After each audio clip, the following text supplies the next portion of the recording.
A huge welcome back to Season 3 of the Animal Liberation Hour, brought to you by Animal Activism Mentorship.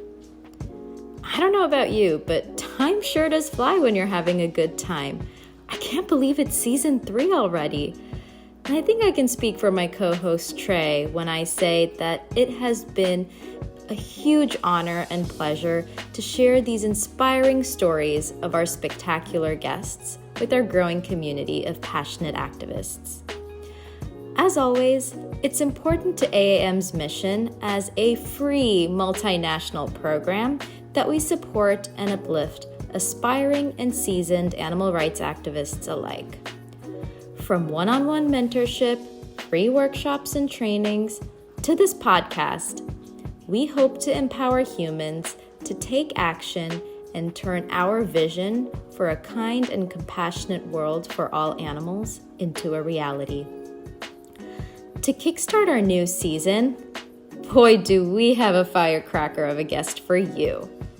The unstoppable Jane Velez-Mitchell is joining us today for a conversation that is bound to elevate your spirits. Jane and her wonderful team are the masterminds behind Unchained TV, a plant-based pro-activism media network dedicated to presenting important issues from around the globe that are often neglected in conventional media avenues. We also chat about Jane's path to ethical veganism, her flourishing career in mainstream media, where she braved bringing animal rights content to her segments, her decision to leave that career and embark on her own journey to carve out a space for animal rights-centric media, and so much more. I couldn't think of a grander season inaugural guest than the outstanding Jane Velez-Mitchell.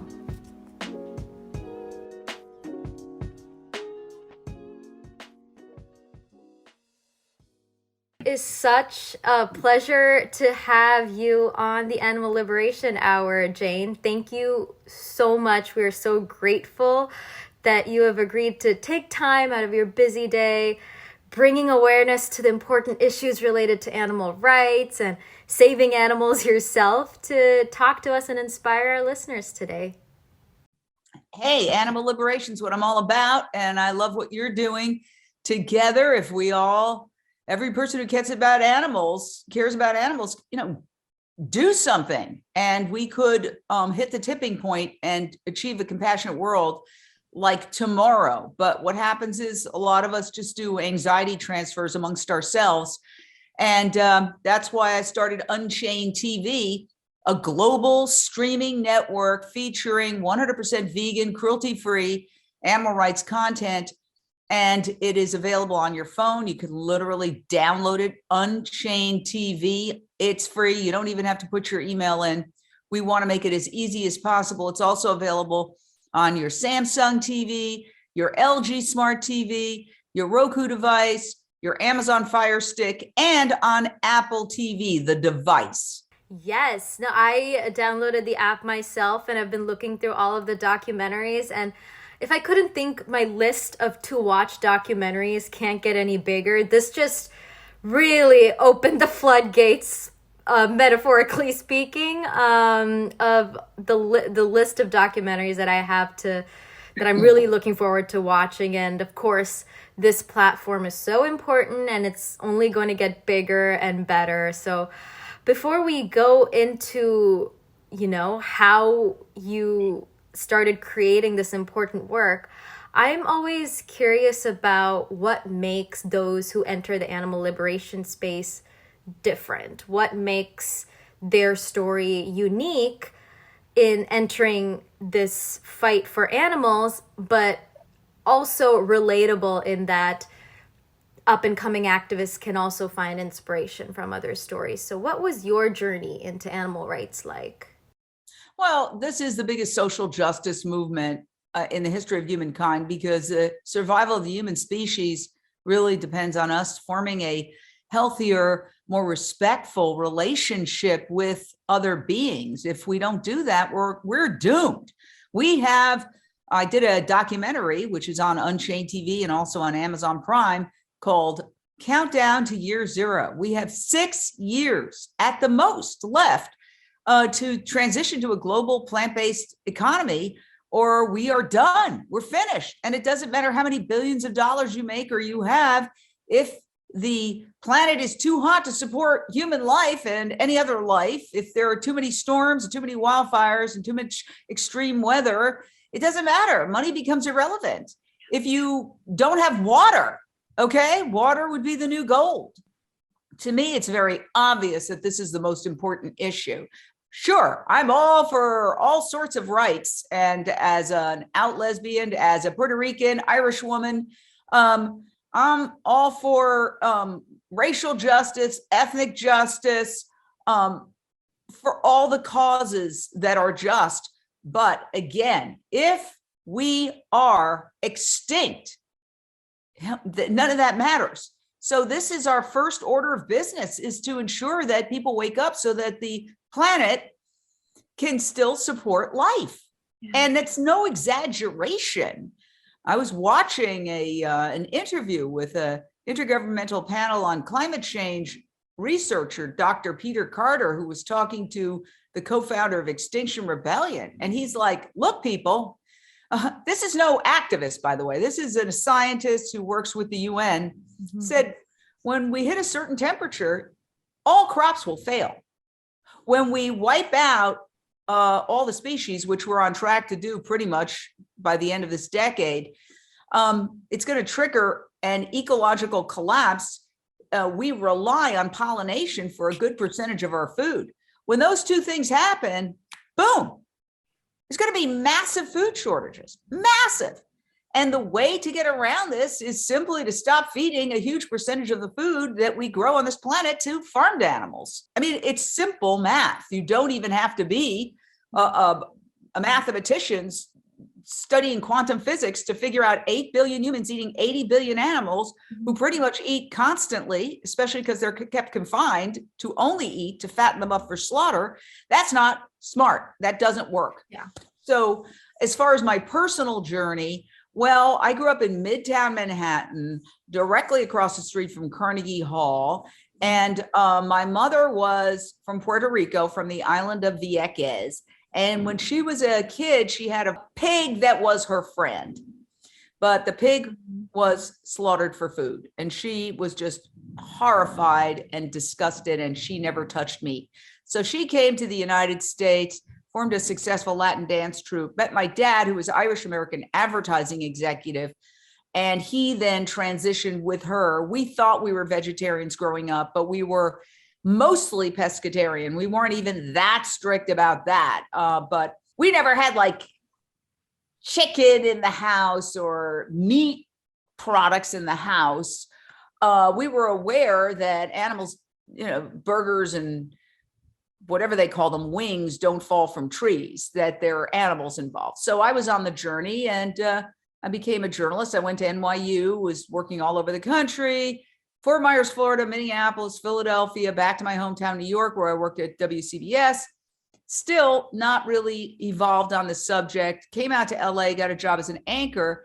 And then about a quarter of a century ago, a fourth generation cattle rancher named Howard Lyman, who turned into a vegan activist, was famous because he went on Oprah and revealed the secrets of the cattle industry, and there was a lawsuit, and he was very much in the news. And he walked into where I was working, which was at a news station at Paramount Studios in Hollywood, and we did the interview, and he talked about the horrors of the dairy industry. And then afterwards, he and his publicist, who was a very fierce activist named Mar Nealon, came up to me and they said, "We hear you're a vegetarian." I said, "Yes." By that time, I was actually a vegetarian.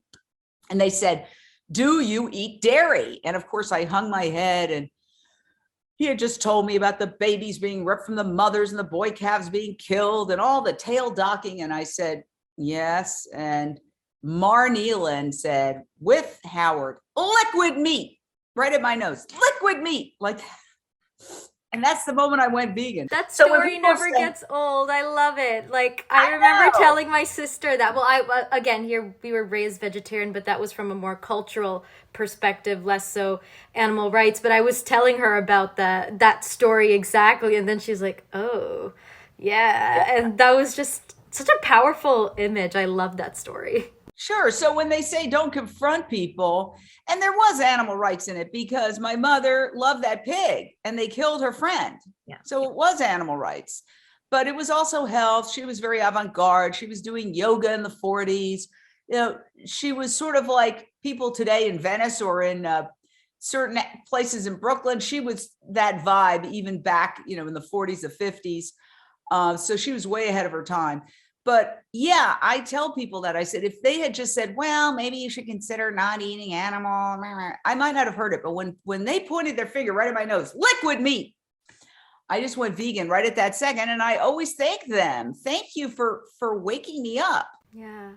Yeah. I know there's a lot of conversations about different ways of talking to people, forms of communication. There's a case made for being confrontational, case made against it. And I think there's a space for everything because one or the other is going to speak to different kinds of people. But it's just remarkable that one comment had sparked such a fire in you to make this your purpose and really bring awareness to this, which is such a challenge because I know that you personally have been silenced by so many activists who are fighting for our planet. But when you bring up issues of animal agriculture and our relationship with these animals, you get shut down. We all get shut down because that requires an extra element of change that people are not willing to make. And just the fact that doesn't deter us or deter people like you to keep fighting and keep bringing this information it's so important because we need that inspiration out there for sure. Yeah. And I'm trying not to use the word, and this is a self-critique, fighting. Mm-hmm. It's good to confront, but it doesn't work with everybody. And as a long-term strategy, yes, it's part of the equation, but there's so much else going on. Honestly, I think business is going to solve this problem at the end of the day. We can't look to governments. They're completely corrupted. And I'm not saying money's changing hands, illegally, but when you have the USDA, the United States Department of Agriculture, run by a dairy industry trade leader, what do you expect is going to happen? So I was just at the Vegan Women's Summit, which was absolutely incredible. More than 800 vegan women entrepreneurs, some famous names like Miyoko Shinner, who's I am such a groupie. Oh my God, I totally would be. I'm an aspiring groupie. Yeah, well, group on because she is amazing. And it was just like so empowering. And all of these women are doing different things. Like every person is doing something extraordinary. This one's got a vegan purse line made out of cactus leather. And this one's doing cell-based breast milk to get rid of the dairy industry's hold on the baby formula. I mean, it was like mind-blowing. And, I thought, this may be the way it flips. Protests are great. And I've been to 1 million and we cover them on Unchained TV. My Facebook page, facebook.com/Jane Velez-Mitchell. We have about 50 volunteer contributors. Those are great things. And it's important to keep doing that. But the business angle, making this a win-win. You know what they say in business, if you find the win, and it's true for politics too, find the other side's win.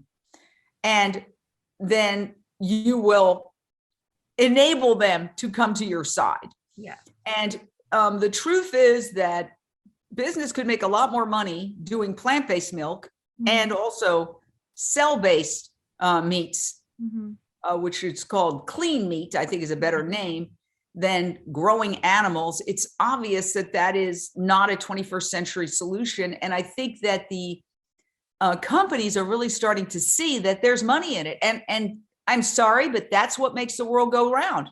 And so when I heard somebody say, well, lab meat, cell-based meat, clean meat, alternative protein that is based on high technology is going to be cheaper than meat from animals. It's going to be even cheaper than heavily subsidized meat and dairy from animals. That's when I said, bingo, that's the solution. You get the economies of scale. This stuff is grown in vats. Will I eat it? No. But guess what? My cat will eat with cell-based fish. Yeah. So I don't, I agree with Gene Bauer, Farm Sanctuary, who says, whatever reduces suffering the most. We want to live in this world where we think everybody's going to, you're all going to go vegan and step out of the vegan bubble, which I do every so often. I went to a party with a friend of mine right here in LA at a fancy hotel. Nobody was vegan except me. The waiters basically acted like I had crashed the party. I got served last. My horrible vegetable was obviously cooked with meat because it tasted like meat. And I thought, oh my God, this is LA in 2022. And, it was a good wake-up call for me, because you could stay in the vegan bubble and think everything's going great and we're all going vegan.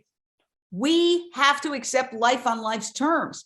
And I do feel we're going to hit the tipping point. I do think it's going to be close though, man, because these extreme weather phenomenon, it's gonna, and you know what, if they didn't get it with the pandemic.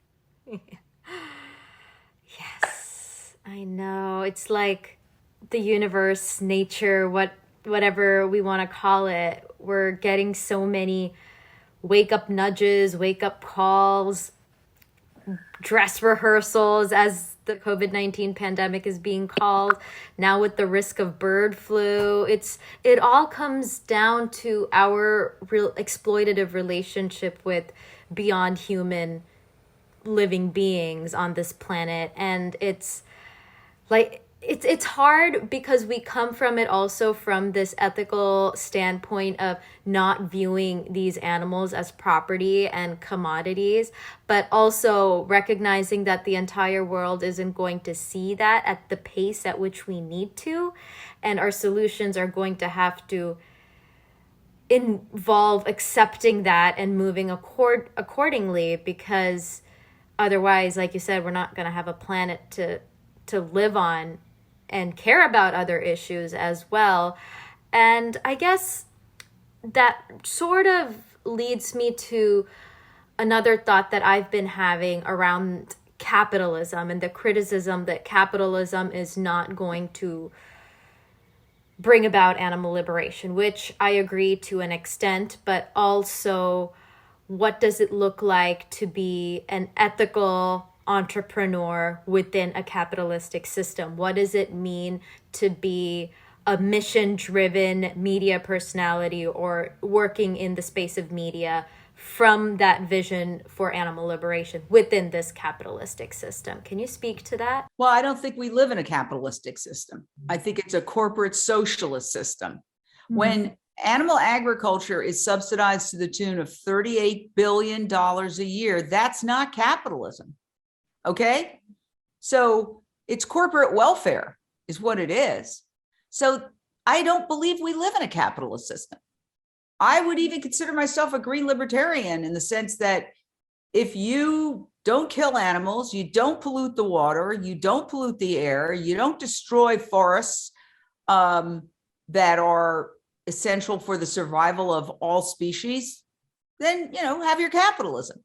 But if you look at what's happening with our economy, the meat and dairy industry is being propped up by the US government. The average hamburger that costs a couple of bucks would cost $10 to $25 if it wasn't so heavily subsidized. And people would naturally gravitate toward the cheaper meat alternatives, or guess what? Shock, vegetables, right? So that is something that I really take issue with when people blame capitalism. Well, you can blame corporations because corporations and industries have co-opted the government. Okay. So I think there's a difference in the word corporation and the word capitalism. When I go to a VegFest, I see capitalism. I see mom and pop stores making great vegan cheeses and all sorts of things and vegan candles. And I always go shopping at these VegFests because I don't feel guilty about spending money. Yeah. Yeah. So, but that's capitalism. But what we're seeing in the meat, dairy, and pharmaceutical industry isn't. It's really corporate socialism. And the meat and dairy industry and the pharmaceutical industry have aligned together because people wouldn't need all those pills. They wouldn't need the cholesterol lowering pills, the erectile dysfunction pills, the statins, and blah, blah, blah, blah, blah. I could barely watch the news when I see these commercials where everybody has got all these thousands of illnesses and the cure involves side effects that are worse than the disease. I mean, we're a very sick, twisted culture.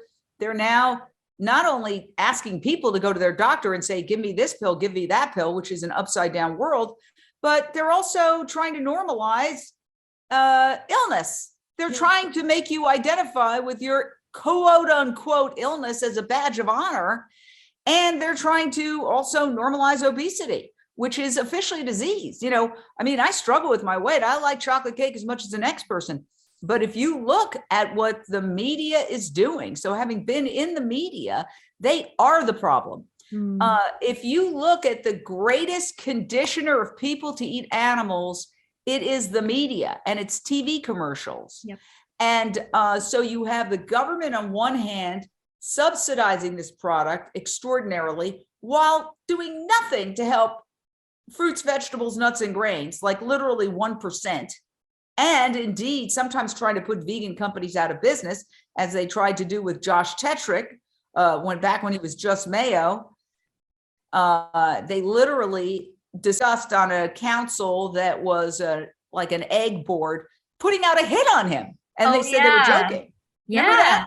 Via email. Yeah, I remember. I saw that. Yeah. That was right. So scary. Yeah, it's scary. And then on the other hand, you have the pharmaceutical industry and the meat and dairy industry co-opting government. The pharmaceutical industry, I believe, has more lobbyists on Capitol Hill than any other industry.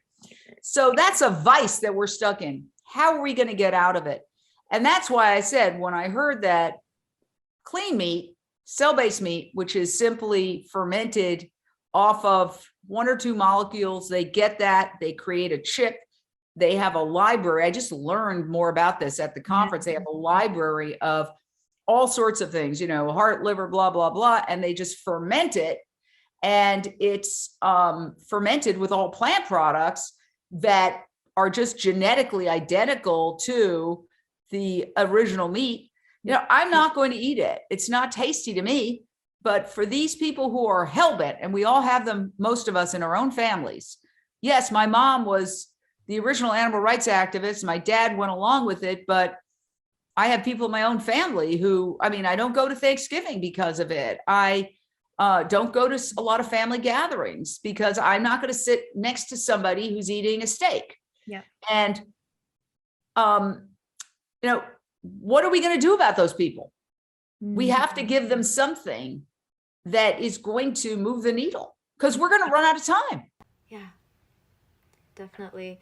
And as you bring the issue of governments and corporations, you know, working alongside, do you think that our approach has to be that we should also play that game? Or do you think that a whole different strategy is needed because we want to change the system as well and not just play the same, you know, quote unquote dirty game as is being played right now? Do you think that for us to create the change we need, that we should just come at it from a whole different perspective altogether, or work within the system, or a balance of both? I think we have to do everything. There's no one approach. And frankly, I don't think that vegans should be debating too much over and over again what's the best approach. I mean, people who want to be like the number one hero and people who are critiquing other people's activism, take that energy and just, if you don't like what they're doing, you do something else.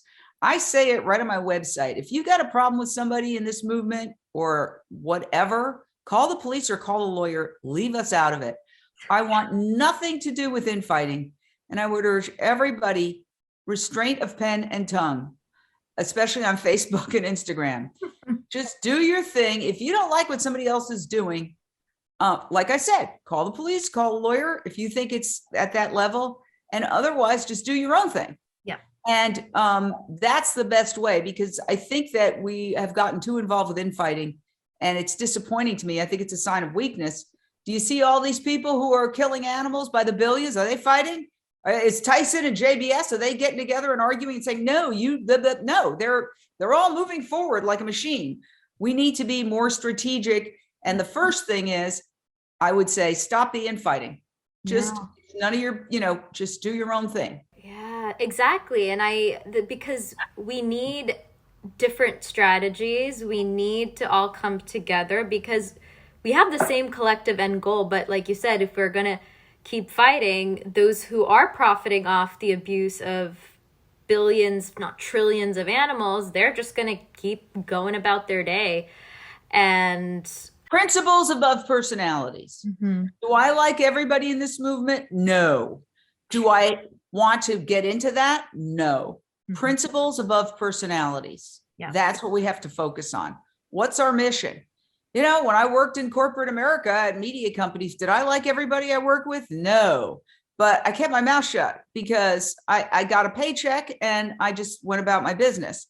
So it's the same thing as Tabitha Brown says, it's your business. This is not your business. Yes. Yes, I love that. I love her advice that, if you're not having a good day, don't go about ruining anyone else's day. I'm like, yeah, just exactly. And again, like you said, it's not, if there is something that needs to be reported, like by all means, do that. But again, if it's just something that irks you, yes, because obviously, if it's just something that's like, oh, I don't like the way that like I didn't like this. I would have rather this person did outreach instead of starting a vegan restaurant. Like, okay, then you go do outreach then. Exactly. And the other thing is, I must get, 50 emails every day. This is horrible. Do something. Well, it's like, you do something. That's like an anxiety transfer. I can't do everything. I'm one person running an entire streaming network that got more views last month than a major news organization's new streaming channel. And I'm doing it with myself, and I. And these other networks are spending literally billions of dollars, and they have hundreds of people. So I can only do so much. I literally wake up at 7 a.m. and I start working, and I work often till 1 a.m. I do everything I can. And so I would just say, get busy. Yeah. If you just even went to unchainedtv.com and shared out all the stories we do, we have writers who work really hard on those stories. Well, we got to share them out. Yeah. So hit the friggin' share button. Yeah, it's just a click. It's a click. Easy. And I know some of our mentors at Animal Activism Mentorship also contribute and to Unchained TV, and you've been so kind to offer that platform covering some of the protests that we do. So we are always so grateful. See several people there being like, we're going live with Unchained TV. And this was when it was Jane Unchained. Before we switched over, we rebranded. Facebook is now Meta, and Jane Unchained is now Unchained TV. And we're getting hats so that when reporters with our network go out, they can see Unchained TV. It says plant-based media. Yeah. I just ordered it 5 minutes before this call. Oh, so cool. I'm very excited to see that out on the screens. It's such an important thing that you are doing, and just making it so easy, because, hey, I don't want to give my email information and then get a bunch of emails. It's just annoying. But the fact that you can just have an app and just sign up free, get good quality content. And I want to jump in and just offer people, if you're a filmmaker, if you have a cooking show or even an idea for a cooking show, we can't really do Zooms. I do one Zoom a week, but we dress it up to the point where it's hard to tell that it was a Zoom originating. We cover it as much as we possibly can because people don't want to go on a streaming TV network and watch a Zoom. A Zoom, They yeah. wanna We're on see- Zoom all day, every day as Right. is. Exactly. So what we want is we can take music videos. We're getting a lot of vegan music videos, vegan cooking shows. There's some really great ones out there. People all over the world doing vegan cooking shows. We want documentaries.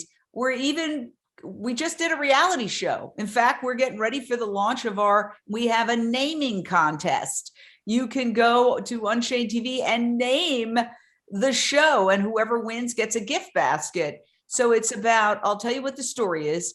It's about, we were looking to do a reality show. We were looking to do something exciting that was low budget. We don't have billions of dollars to do shows like a lot of these other streaming networks doing things like Billions, House of Cards, Homeland. These are shows that cost many millions of dollars. So we have to be creative. So I was like, well, what are we going to do? What are we going to do? And then I called my friend Simone Reyes, who's an incredible activist, as well as a vegan country singer, which is something, even though don't tell anybody, she grew up in Greenwich Village. She's a native New Yorker, but it is a secret amongst the podcast listeners. But she's great. She's a dear friend of mine. And I called her up and I was like, Simone, we need to talk, because she's done reality shows in the past. I said, I gotta, she goes, I can't talk right now. Okay. I'm rescuing a family of pigs. They're red listed. They're going to be killed tonight. We've got to get them out, but I don't know where to put them. And I don't have transportation. I said, wait a second. This is the show. This is our reality show, what you're doing right now. So that's what happened. We helped rescue the pigs through a whole group of people who are going to be honored with some awards that we're giving them. And we got the pigs to this woman's house named Cindy in the San Fernando Valley. My gosh, it's cold here at night. These pigs don't have fur. You know, they're like people. They have skin. And so we had to get them a home. So our nonprofit bought a home for them, which we call the Unchained TV Rescue Center. Where they and other animals that need to get out. Because a lot of times what happens is we want to rescue animals from kill shelters, but there's nowhere to take them. So this would end up also being like a halfway house for animals who just need to get out. And then we're going to figure out where they go for the long term.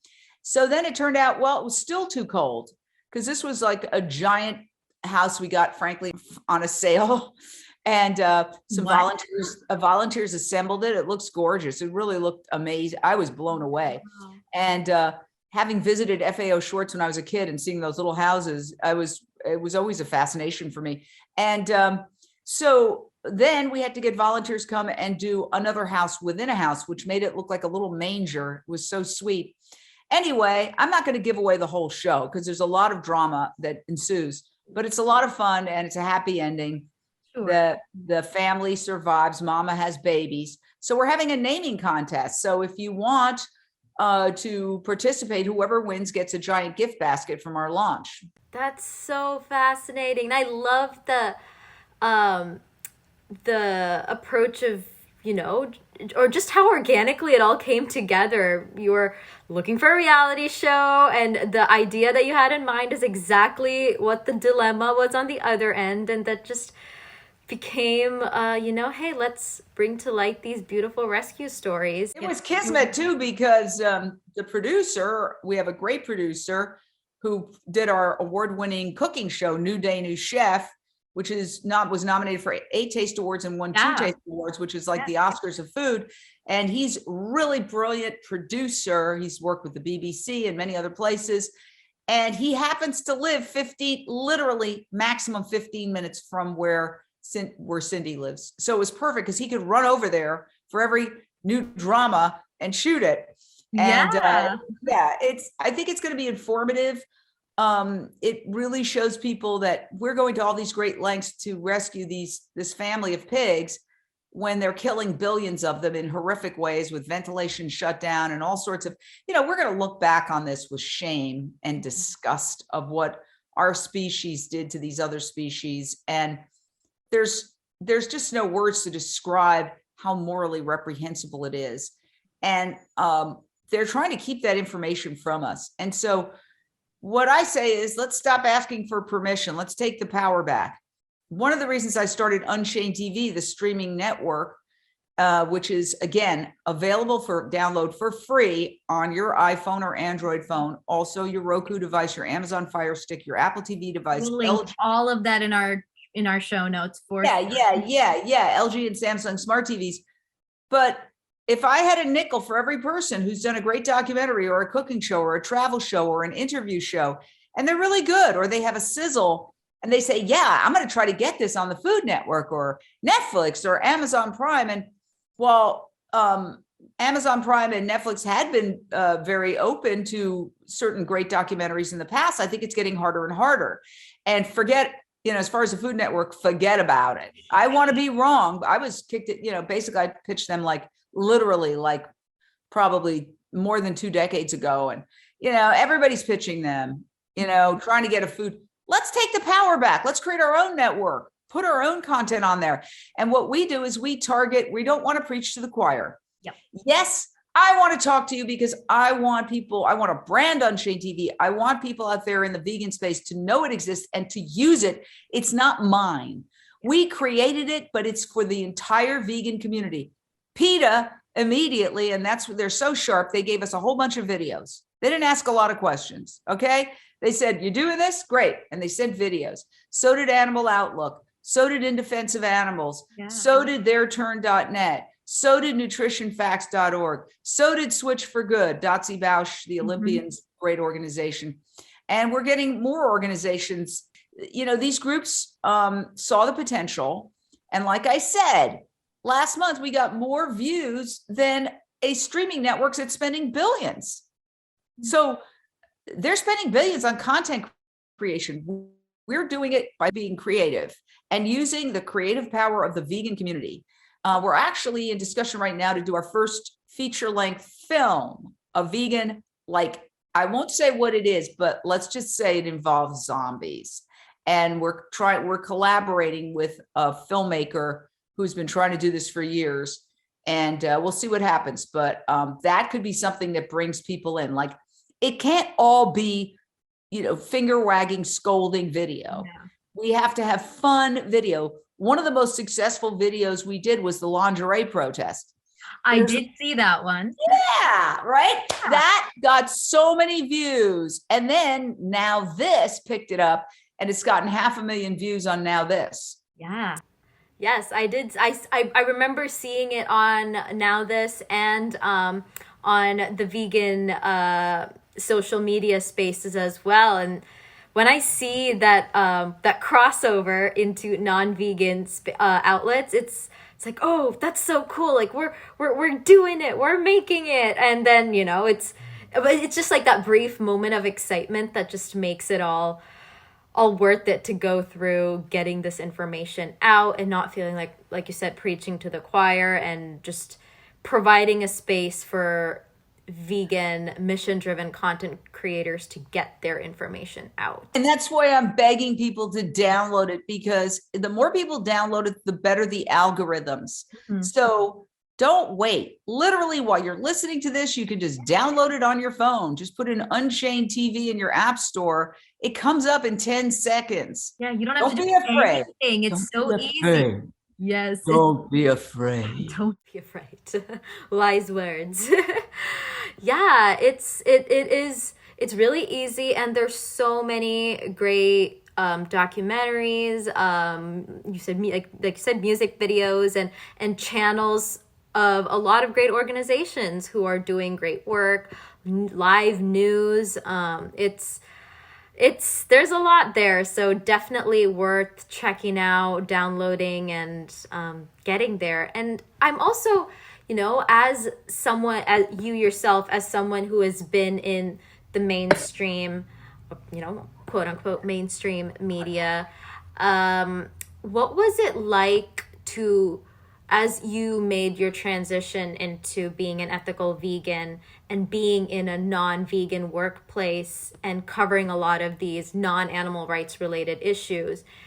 What was your path like bringing animal related issues into the spotlight? Well, when I went vegan, I think with most people, it's like being born again. I'm also 27 years sober. So I don't think it's any accident that I got sober and then I could hear the message. If I was still drinking when they stuck their finger in my nose, it might not have taken, I might not have heard it. But when you get sober, you get clarity. So that's another thing I will say to all vegan animal liberation listeners is, if you've got a problem, don't feel ashamed about it. Everybody's got something, honestly.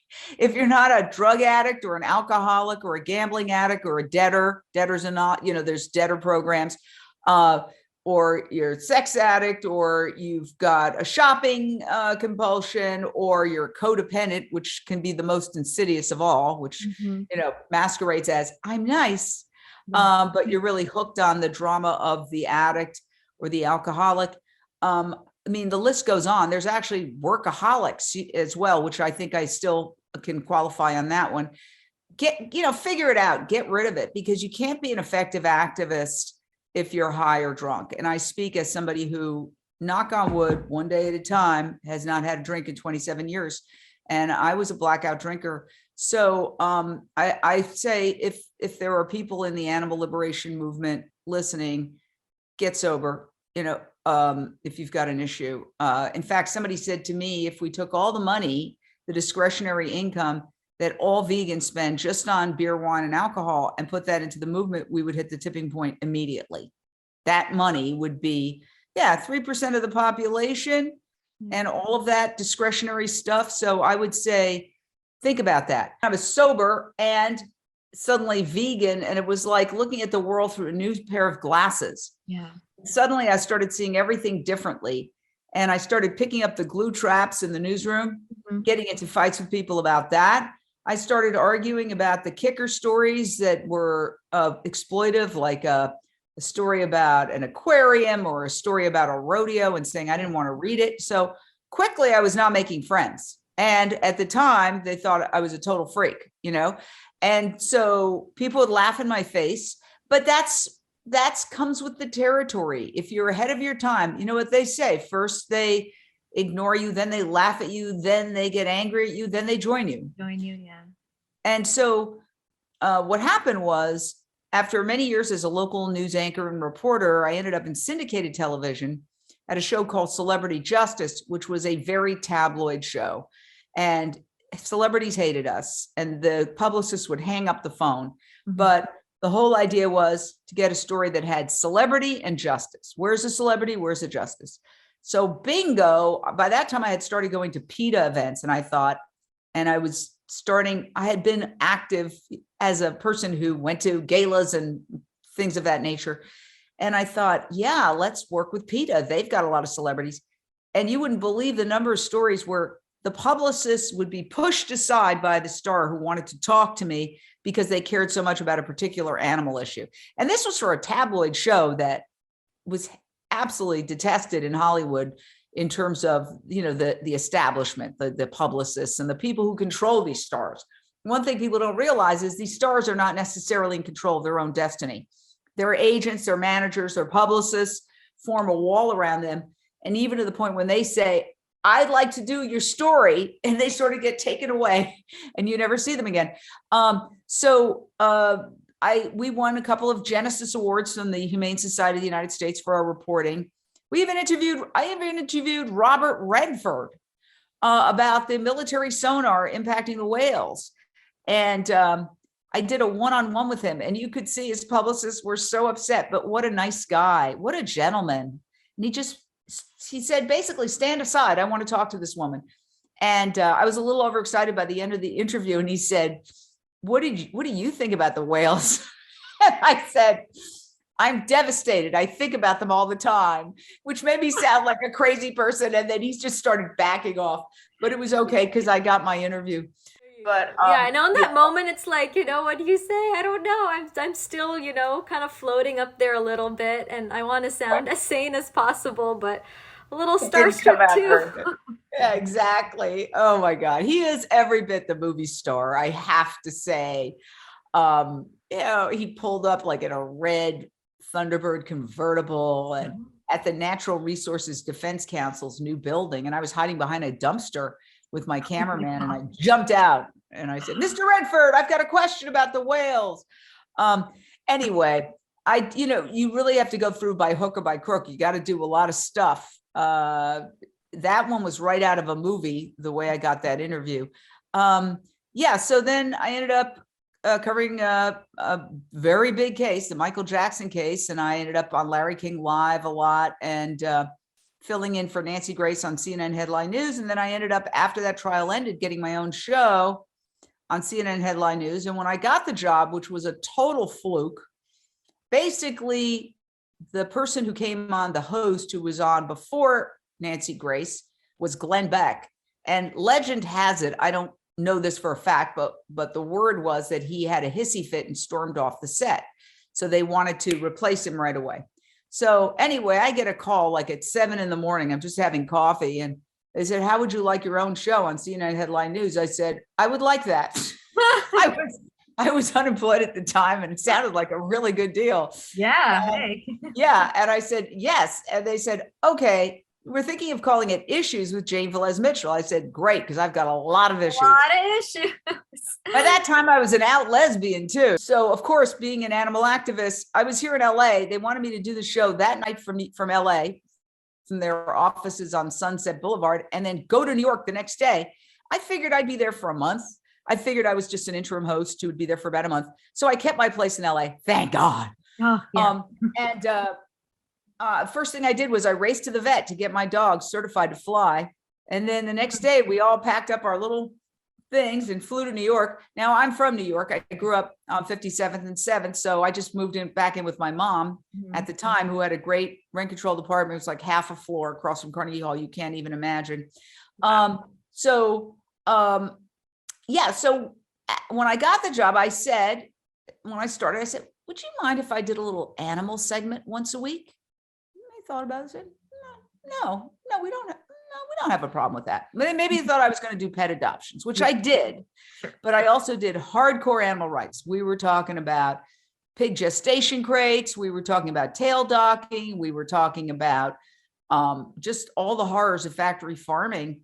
And I will be forever grateful to CNN for not stopping me. Like, I did those segments every Friday for 6 years. A lot of people, including, for example, Josh Tetrick, who said, he took my interview that I did with him and used it to initially raise funds. We talked to so many leaders in the animal rights movement, and it was a real blessing. And then we also won 2 Genesis Awards from the Humane Society for that reporting too. So what happened was the show wrapped up after 6 years. It was a good run. It ended. And I actually went up to one of the executives and I said, well, what do you think I should do? Because I knew that it was kind of like the end of the road for mainstream with me. All good things must come to an end. And I could see, a tabloidy crime show right now, there was no other place for that. And even though I love talking about politics, I have no, credentials in that. Mm-hmm. So she said, well, you obviously love animals. Why don't you do that? So I felt like that was giving me a blessing to go out and do that. And also they gave me all my social media. So I already had 500,000 followers on Facebook and blah, blah, blah. So I just started going to protests. The reason we called it Jane Unchained was that my girlfriend at the time said, I said, you know what? I can actually go to protests for the first time in my life. Because when you're a reporter, you're not supposed to go to protests as a protester. Okay. I said, and she said, yeah, Jane's Unchained. And I said, yeah, that's fun. That's what we called it. But now we've grown past that to Unchained TV. That's a very natural trajectory of how the story unraveled. And so do you have any words of wisdom or advice for people who might, are vegans or animal rights activists and are within these media companies and feel like they have to tone down their animal rights stance, or they fear pushback or some sort of retaliation for wanting to bring some coverage on these issues? Do you have any advice for them on how they can overcome that? Well, I get calls quite often, I'd say a couple of year, from what I would call closeted vegan reporters who call me up and they go, I'm vegan and now I'm working here and I don't know what to do. And one woman said, I wanted to cover this VegFest and they won't let me. So I said, look, think outside the box, use whatever you can. Why don't you tell them you'll do it? It's your day off. It's a Saturday. Go and do it for the website. Say, let me just do it, a story for the web, for your website. You don't have to put it on the TV. Then they'll see that it's interesting. And then maybe you could do it for the actual show, the TV show next year. And so you have to constantly think outside the box. You also can't be worried about being liked. Okay. I had people laugh in my face. I was treated, I'm not talking about any particular place. I'm talking about in general, the media just reflects society. They're not local news, especially, my God, but even national news. I mean, when the COVID crisis was sweeping through slaughterhouses, there was very little coverage of it. And I'll give Rachel Maddow props for covering it, but she never said the word slaughterhouse. She'd say meat packing plants. Packing plants. Meat packing. Yeah. What about slaughterhouse? That's what it is. It's a slaughterhouse. So, there's all these pressures, but if we want to change media, we have to get into media and we have to push the envelope. Like people say, oh, I love your passion. And, oh, tell me about your pets. It's like, yes, I have companion animals, but what they were doing was infantilizing my cause, our cause. Yes. And then when you get serious, like a pandemic, right, then they ignore it. There was an article in the New York Times at the end of February that said the scientific community has concluded that in almost all likelihood, like by a preponderance of the evidence, okay, beyond a reasonable doubt, it started at the wet market, the slaughter market in Wuhan, China. Did anybody talk about that? No, they spent hours talking about the conspiracy theory about the lab, which, had it been true, also involves animal experimentation. Exactly. It's like, okay, whether it's because people want to eat animals or exploit them for whatever secretions that they produce, or if it's to be experimented on, at the end of the day, our exploitative relationship with these beings is, it's going to come down to that relationship that sparked this in the first place. Yeah. And so I would say, if you like journalism, go to journalism school and you have to push the envelope in the newsroom. You have to say, no, this is not a kicker story. This is offensive. And, you're not going to win popularity contests. Yeah. Okay. Don't worry about it. I mean, we won't have a planet 10 years if you don't do this kind of stuff. So, it's a slight exaggeration, but but that's true. I mean, I guess at that point, it doesn't matter if you're liked or not, if there's no planet for us to live on, right? And, one person making a breakthrough, look at Cory Booker, like none of the US senators talked about it. And then Cory Booker broke through. And then look at Eric Adams. Okay. Admittedly, he's not a vegan, he's plant-based, but look how he broke through. Like one person, like if one of these so-called eggheads that are so smart wakes up and actually, wakes up and realizes, aha, this is the source of all of our problems. One fundamental false assumption that people need to eat animals, they need to wear animals, they need to use animals.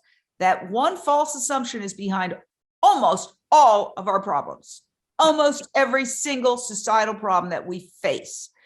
And even the wars, as Tolstoy said, as long as there are slaughterhouses, there will be battlefields. Yep. To all of that, definitely. Wow. Yeah, this is just, I'm just so in awe of how you are articulating these thoughts of balancing out practicality without compromising on that animal liberation message.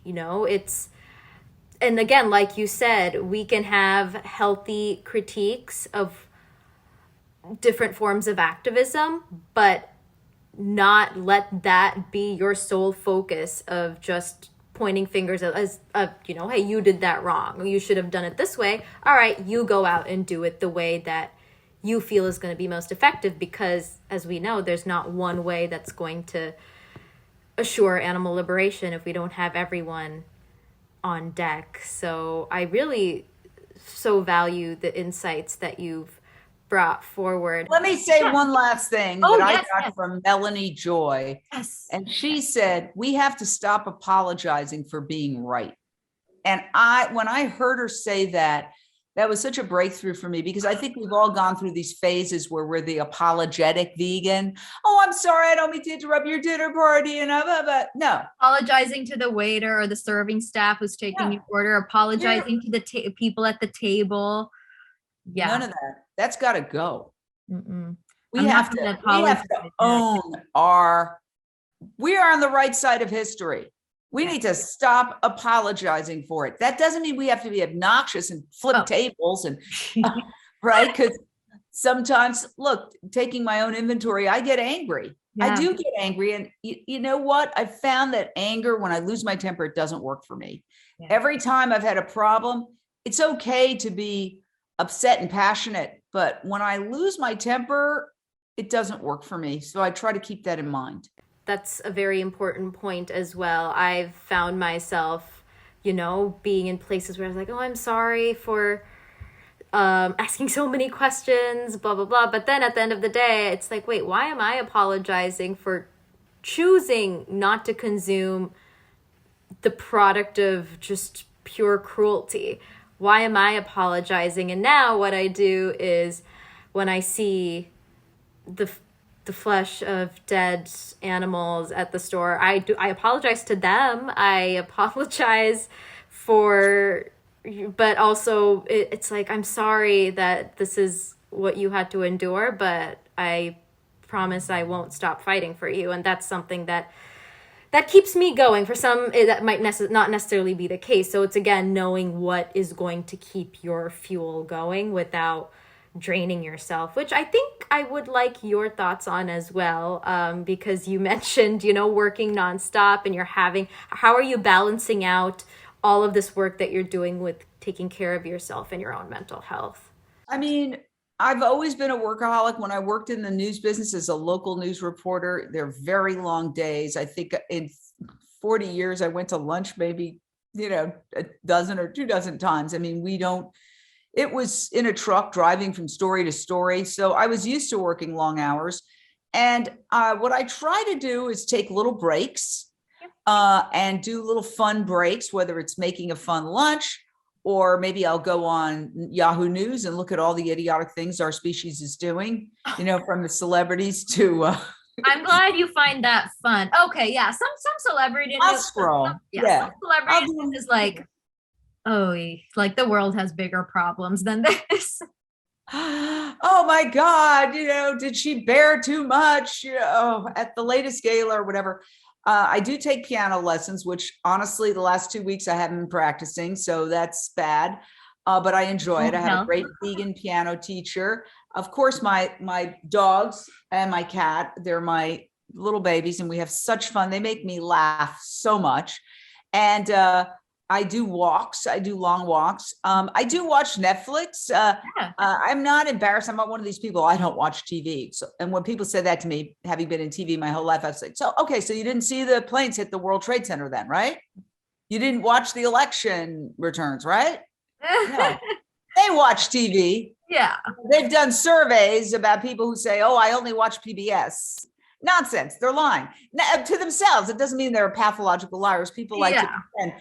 But no, I'll watch. I love fun documentaries. I watched the Warhol Diaries, and I popped up in it. I was like, there I am, a reporter back in the 80s covering the Diana Ross concert. And that was back when I was Jane Mitchell. I added my mother's name because my mother was Jane Velez-Mitchell. She's a hyphen.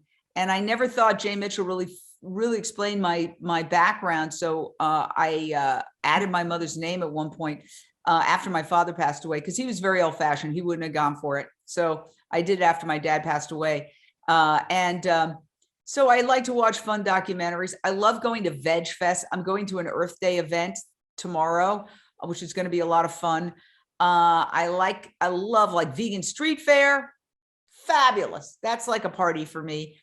And I like going to good vegan restaurants. I haven't gone as much because of obviously everything that's gone on, but I love to support vegan restaurants, vegan products. I put my dogs in a bassinet. They have actually like a human style bassinet, and I walk all the way down to Bestie's Vegan Paradise here in Venice. And I do all my shopping at this vegan Dream store. destination. I need to come out to LA just to go to all these, like to make the vegan street fair and Besties and all that. And also about the bassinet, my parents have a little stroller for the cat. So we get it.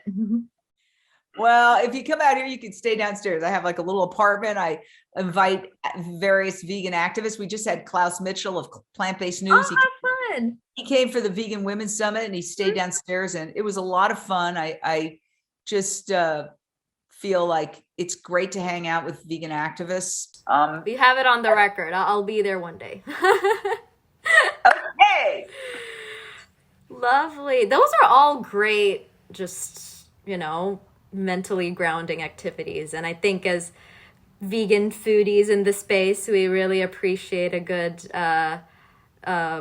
variety. You're really good about being mindful of present day technologies and how we can adapt our approach as activists. So keeping that in mind, what advice would you give to seasoned activists? You've spoken a lot about the new up and coming activists to really hone in on their talents, use their unique creativities and use it to advocate for animals. But how about those who've been in this space for a long time?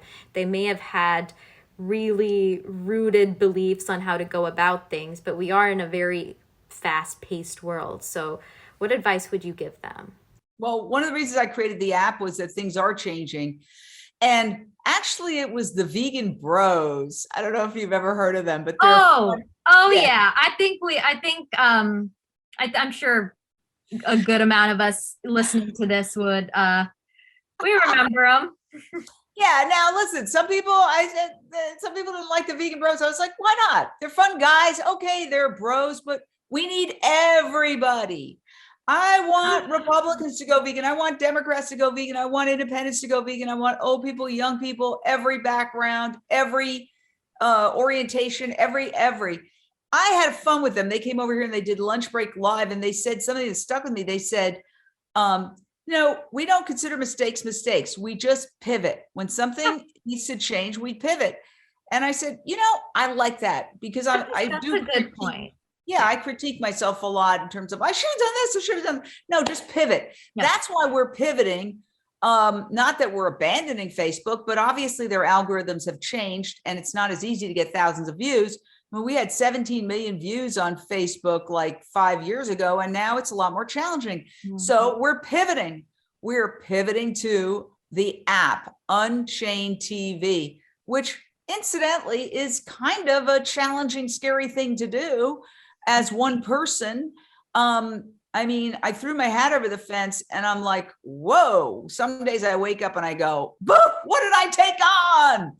And, but again, we had more views last month than a major, I won't say which, but a major streaming channel run by a ginormous global media company. Yes. And it's people just can guess. Yeah. And a couple of other people, so I think the thing is be open to change, What keeps you young is when you stay hip to what's happening today. Mm-hmm. I mean, my dad, God bless him, I love him, but no good music occurred after Cole Porter. Okay. So, he missed out on the Beatles and all the other great, they were garbage because that was not his era. And so by contrast, my mother was always into the latest music. She lived to 99 and a half, and she could tell you the hits of the day right up until the end. So she always remained very young, and she had young friends. I was always shocked. It was like people coming over to visit her were like in their 40s. And I'm like, Mom, she's like, oh yes, darling. I met them here, there, and everywhere. She was very theatrical. So she, I think, taught me to stay hip to what's happening now. Don't fight it. Yeah. Let it go. Let it take you. So, okay, Facebook's changing. And then some people are like, well, even Instagram, we got to go TikTok. We use everything we can to the max. Yeah. But I do think streaming is the future. That's why we're jumping in on the ground floor. And again, anybody who has a film, a documentary, a high quality, high res, not Instagram style, but landscape, horizontal film, get in touch with me. Okay. Jane at unchainedtv.com, Jane at unchainedtv.com, and we'll put it up if it's vegan. Yes. See, this is a wonderful opportunity for all the creatives out there. You know, if getting this important content about animal rights brings you joy and is your creative outlet, or you want to make this a full-time career, I think this is going to be a fabulous opportunity. So, of course, all of the information will be provided in our show notes so they can reach out and really make the best of all of the resources that you are offering, because it is so invaluable. It is so important. It is much needed, and we need all hands on deck, like we keep saying. And I do, if you have time, I have one quick question before we wrap it up. Is that okay? Sure. Awesome. Thank you. Of course. I am curious about the critiques of coming from a biased perspective. Like, we talk about certain media outlets being left-wing, right-wing, so they're only going to present biased content, et cetera, et cetera. So have you faced that kind of criticism within, well, not within the vegan space, but just in general in the media space overall? Like, oh, you're only presenting one side of the argument. Is that something that you face? And if so, how would you go about addressing that? Yes, like, we've tried to get picked up by the main platforms to run our stories, and so far we've been sort of blocked. Again, the mainstream media, the mainstream corporate advertiser-based media is blocking our entire movement. Mm-hmm. But what I do say is that you get more credibility when you come from a slightly objective standpoint. Every channel, every network has their opinion. Obviously, MSNBC is leaning left and Fox News leans right. And where CNN is, I'll let anybody who watches decide. But everybody has some kind of take these days. And that's what apparently sells. Although when I go for my news, I love the just the facts approach. I really do. Yes. However, I would say that what gives us credibility is to, what I say, take off your activist hat and put on your reporter hat when you're at a protest. In other words, I think it has more impact to the viewer, and legally it's safer for us if we're doing a protest, instead of saying such and such company is evil, blah, blah, blah. Say, we're here covering a protest in Beverly Hills. You can see these activists from wherever group, People for the Ethical Treatment of Animals, Last Chance for Animals, In Defense of Animals. They're upset because this store is still selling fur. Mm-hmm. And here's what they have to say, blah, blah, blah. It actually is much more believable for the mainstream audience. That's what I tell our contributors. I just say, take off your activist hat and put on your reporter's hat. That doesn't mean you don't have to express your feelings. Yeah. You know, reporters do express, you seeing the reporters covering the Ukraine war, they're expressing their feelings. They're talking about being teared up, of course, right? Yeah, we're not robots. Right. Yeah. But the point is that I always invite the other side on. We always say we invite whatever corporations on at any time. We try not to attack corporations or individuals, mostly for legal reasons, to protect us legally. We don't have teams of lawyers here vetting. No, one thing, what I tell them is, when you're live, you're the editor of last resort. Every news organization has layers of editing where they catch things, and you're just going live. So you're not Woodward and Bernstein. And even then, when I say, a lot of times I'll look at a video and I go, oh my God, they're like, whoa, what's happening inside this store? And I'm just like, okay, I've had to take down quite a few videos because of that. It breaks my heart. I hate to do it, but I don't want to get sued. Yeah. Because I mean, hey, we kind of need you, Jane. I'm glad that you addressed that, and I've seen your interviews as well, and I will attest to how good you are about, putting it out there, like, hey, we invite so and so from this agency to address this, and keeping it at, as objective and as objective as possible, which is very very important. But it's okay to have opinions about them. Sure. Let's say, for example, In Defense of Animals covered a lot of the Point Reyes National Seashore, Yes. right? Where the agencies that are involved, the government agencies, taxpayer-funded agencies, are siding with the dairy industry and letting these Thule elk die of thirst and starvation.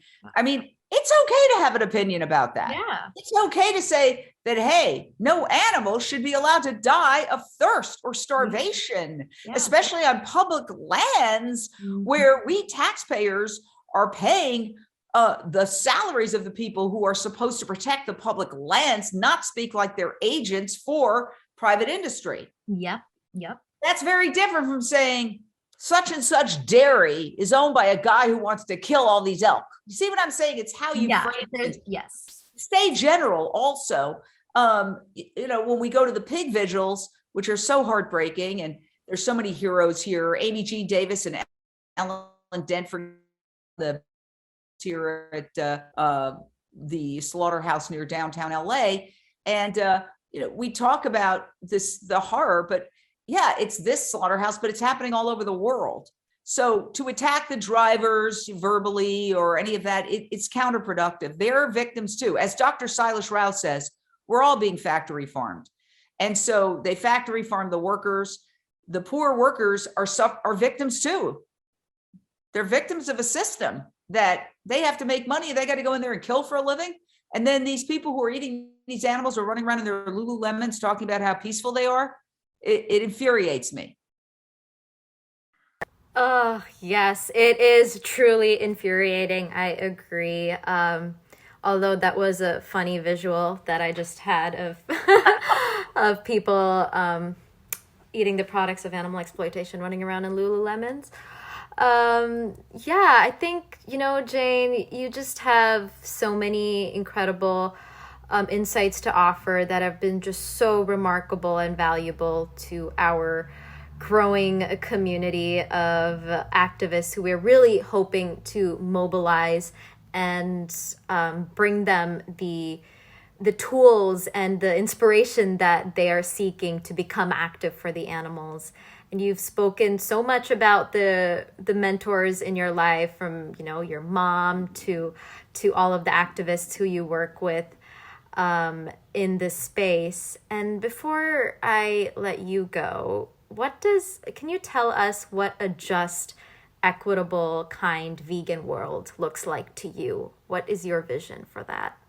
Well, we'd have vegan police, and they would be driving around in Toyota Priuses, stopping people and checking their belts. No, I'm kidding. Okay. Well, sure.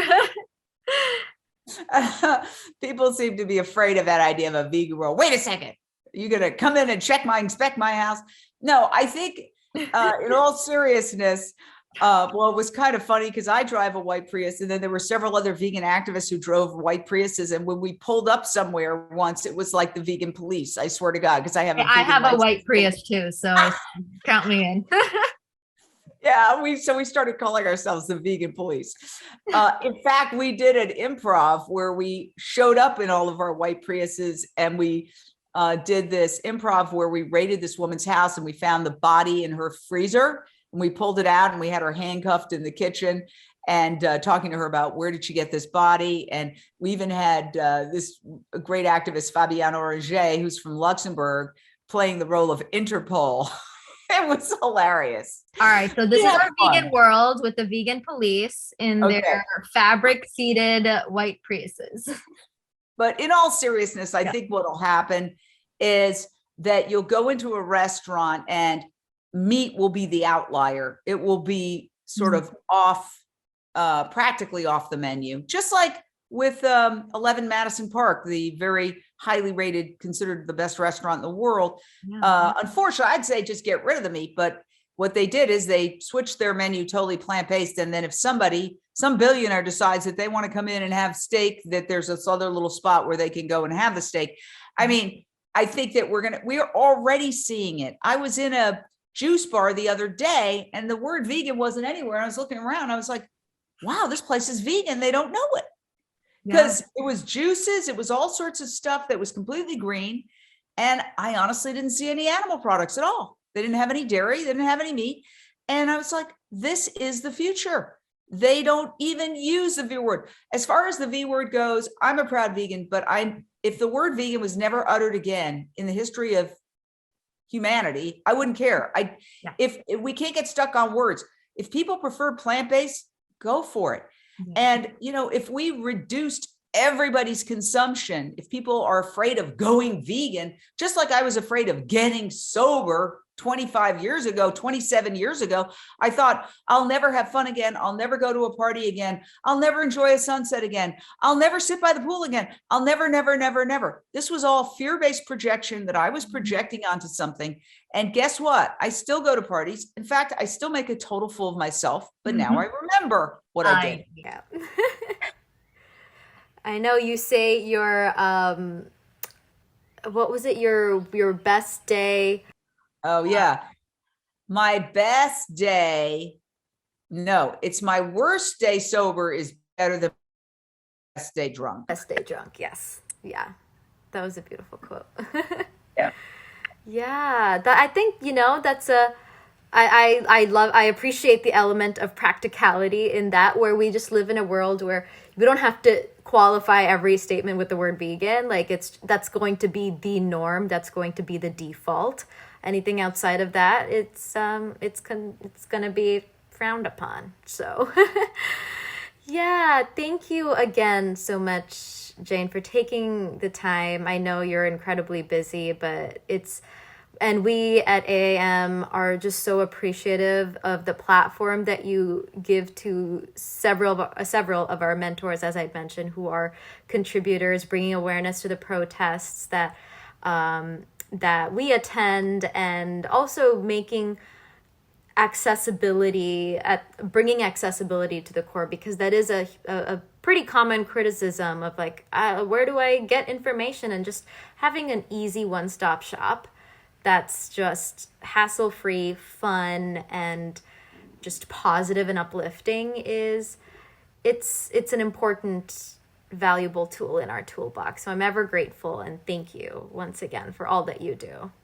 Thank you. I appreciate you. You're an amazing activist. You got an open invitation to come to LA and stay here. Oh, yeah. And everybody, download Unchained TV. Yes.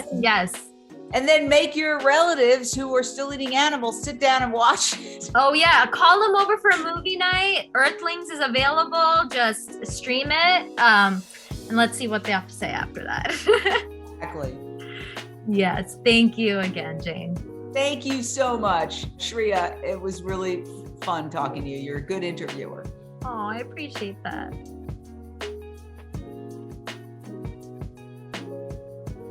If you didn't immediately download the Unchained TV app over the course of this conversation with Jane, what are you waiting for? Now is the time to hop on board, unchain ourselves from the status quo, and stimulate our minds with hassle-free access to planet-saving content.